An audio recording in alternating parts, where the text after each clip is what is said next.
আসসালামু আলাইকুম লার্নার্স, কেমন আছেন সবাই? আশা করি অনেক অনেক ভালো আছেন। আমিও অনেক অনেক ভালো আছি, তাই আপনাদের সামনে সম্পূর্ণ নতুন একটি সিরিজ নিয়ে হাজির হয়ে গেছি। এই সিরিজটি অন্যান্য সিরিজগুলো থেকে কিছুটা ব্যতিক্রমী হবে, কারণ এই সিরিজে শুধুমাত্র আমার ডেভেলপারদের জন্যই নয়, এই সিরিজে আপনাদের সকলের জন্যই কিছু না কিছু রয়েছে।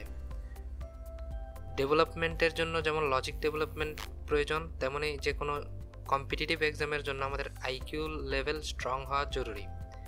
তাই আমার মতে এই সিরিজটি সকলের জন্য প্রযোজ্য। তাই আপনাদের বন্ধুদের সাথেও এই সিরিজটি শেয়ার করতে ভুলবেন না। আর এই সিরিজে মূলত আমরা প্রতিদিনই কিছু না কিছু আইকিউ বেসড কোশ্চেন নিয়ে আসবো। সেই কোশ্চেনগুলো আমরা সলিউশন করে দেবো, তবে আমরা সলিউশন করার আগে আপনারাও সলিউশন করবেন। তারপর আমাদের সলিউশনের সাথে মিলিয়ে আপনারা কমেন্ট করে জানিয়ে দেবেন কার কতটি আনসার কারেক্ট হলো। আপনার যদি সবগুলো আনসার কারেক্ট হয়ে থাকে তাহলে আপনি বুঝবেন আপনার আইকিউ লেভেল যথেষ্ট স্ট্রং। আর অবশ্যই যদি আইডিয়াটি আপনাদের ভালো লেগে থাকে তাহলে চ্যানেলটা সাবস্ক্রাইব করে দেবেন, ভিডিওটা লাইক করে দেবেন এবং পরবর্তী ভিডিও চান কিনা তাও কমেন্ট করে জানাবেন। ভিডিওটা বন্ধুদের সাথে শেয়ার করে দেবেন। আর বেশি দেরি না করে চলুন আমরা কোশ্চেনে চলে যাই।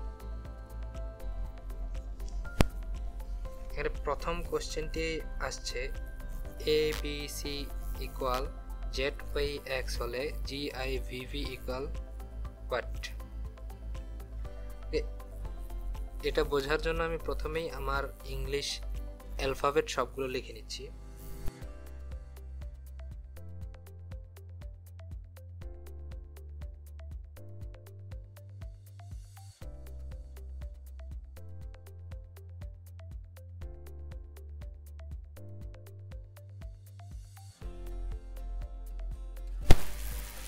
এখন যদি আমি একটু খেয়াল করি,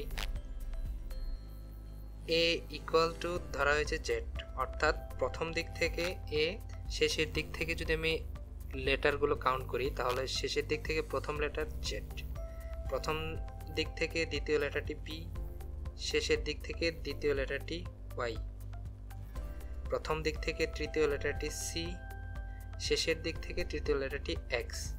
অর্থাৎ আমার শুরুর দিক থেকে যততম আসবে তার ঠিক বিপরীত দিক থেকে নির্ণয় করতে হবে কোন লেটারটি আসছে। তো এর জন্য আমার প্রথমে নির্ণয় করতে হবে জি কত নাম্বারে আসছে। 1 2 3 4 5 6 7, অর্থাৎ এখন আমার পিছন থেকে গুণে আসতে হবে 1 2 3 4 5 6 7। জি এর পরিবর্তে আমি বসাতে পারি টি। সেম ওয়েতে আই আছে 1 2 3 4 5 6 7 8 9। পেছন দিক থেকে যদি আমি গুনে আসি 1 2 3 4 5 6 7 8 9, অর্থাৎ আয়ের বদলি আর। সেম ওয়েতে ভি আছে 1 2 3 4 5 6 7 8 9 10। ভি যদি আমি পেছন দিক থেকে গণনা করি তাহলে তাড়াতাড়ি আমি পাবো 1 2 3 4 5। পেছন দিক থেকে ভি আছে 5 নম্বরে, সেই হিসেবে আমার সামনের দিক থেকে 5 নাম্বার আছে এ বি সি ডি ই, অর্থাৎ ভি এর বদলে আমি ই বসাতে পারি। সেম পরের ভি এর বদলে আমি ই বসাতে পারি, তাহলে এটার আনসার হবে ট্রি। দ্বিতীয় কোশ্চেনটাতে চলে আসি। এখানে বলেছে ট্রেন ইকুয়াল টু 98726 হলে টেরিন ইকুয়াল হোয়াট? এখানে আমার টি ইকুয়াল দেওয়া আছে 9, সো আমি টি এর বদলে 9 বসাতে পারি।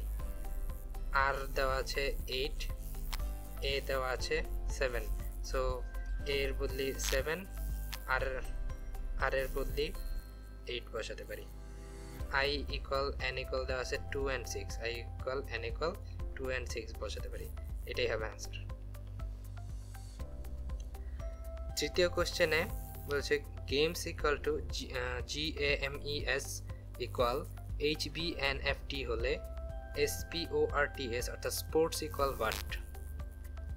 এক্ষেত্রে খেয়াল করবেন প্রতি লেটারের ক্ষেত্রে পরবর্তী লেটারকে ইকুয়াল হিসেবে ধরা হয়েছে, অর্থাৎ G equal H, A equal B, M equal N, E equal F, S equal T. সেই ক্ষেত্রে আমার এস এর পরবর্তী লেটার হবে টি, পি এর পরবর্তী হবে কিউ, ও এর পরবর্তী হবে পি, আর এর পরবর্তী এস, টি এর পরবর্তী ইউ, এস এর পরবর্তী টি, এই হচ্ছে আনসার।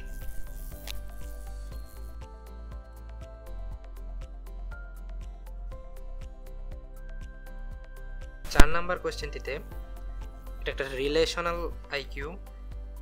ক হচ্ছে খ এর পুত্র, অর্থাৎ খ হচ্ছে ক এর বাবা। তারপর খ ও গ পরস্পরের ভাই, অর্থাৎ খ এবং গ পরস্পরের ভাই। তারপর বলেছে ঘ হচ্ছে গ এর মা, সেই ক্ষেত্রে খ এবং গ এর মা হবে ঘ। তারপর বলেছে চ হচ্ছে ঘ এর কন্যা, অর্থাৎ এই ঘ এর কন্যা হবে চ, অর্থাৎ চ হবে খ এবং গ এর বোন, সেই ক্ষেত্রে চ ক এর সম্পর্কে কি হয়, অর্থাৎ চ ক এর সম্পর্কের কি হয়। চ যেহেতু গ এর খ এর বোন, সে আবার ক হচ্ছে খ এর সন্তান, সেহেতু চ হবে ক এর ফুফু। পরের কোশ্চেনটিতে চলে আসি। এখানে প্রথমে বলেছে নিপু মমি থেকে লম্বা, অর্থাৎ নিপু গ্রেটার দেন যদি মমি ধরি। তারপর বলেছেন নাহিদ জাফর থেকে বেটে, আর নাহিদ জাফর থেকে বেটে, অর্থাৎ জাফর গ্রেটার দেন নাহিদ। মমি জাফর থেকে লম্বা, অর্থাৎ মমি জাফর থেকে লম্বা, মমি গ্রেটার দেন জাফর। মাঝখানে নিপু বরুণ থেকে বেটে, অর্থাৎ নিপুর থেকে বড় হচ্ছে বরুণ।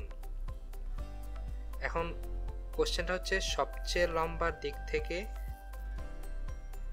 সবচেয়ে লম্বার ঠিক পরেই কে আছে? সবচেয়ে লম্বা বরুণ, তাহলে দ্বিতীয়তে আছে নিপু, আনসার হবে নিপু।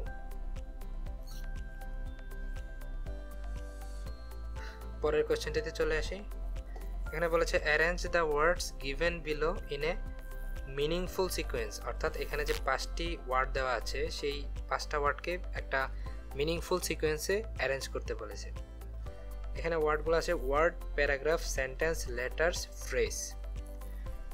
অপশন আছে 4টা, তো অপশন অনুযায়ী ফার্স্টে যেহেতু 4 আসছে, সেটা আমার ধরে নিতে হবে যে ছোট 4 নম্বরে আছে লেটার্স, অর্থাৎ সব থেকে ছোট হচ্ছে একটা সেন্টেন্সের বলেন, ফ্রেজের বলেন, সব কিছুই গঠিত হয় লেটার্স দ্বারা, সেহেতু লেটার্স হচ্ছে সব থেকে ছোট একক।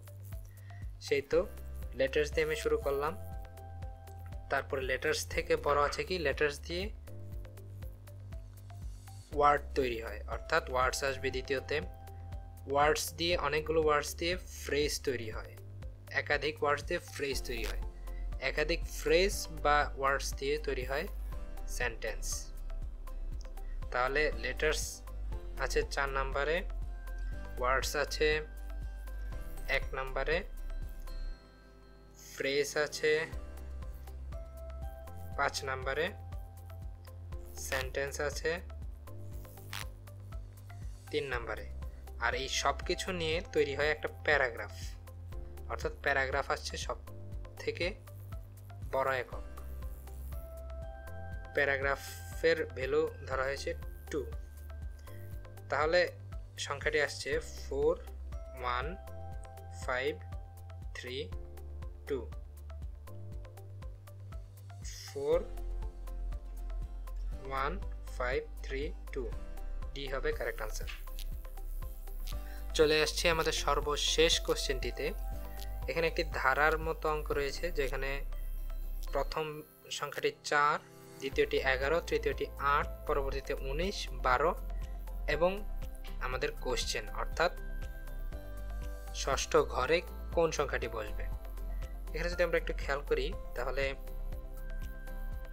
প্রথম, তৃতীয় এবং পঞ্চম ঘরে প্রতিটিতে 4 করে বাড়ছে, 4 8 12। সেই একইভাবে দ্বিতীয়, চতুর্থ এবং ষষ্ঠ ঘরে প্রতিটিতে 8 করে বাড়ছে, কারণ 19 থেকে 11 বিয়োগ করলে ডিফারেন্স হয় 8। যেহেতু 19 আর ষষ্ঠ ঘরে ডিফারেন্স হবে 8, সেহেতু 19-এর সাথে 8 যোগ করলে 27। উত্তর হবে 27।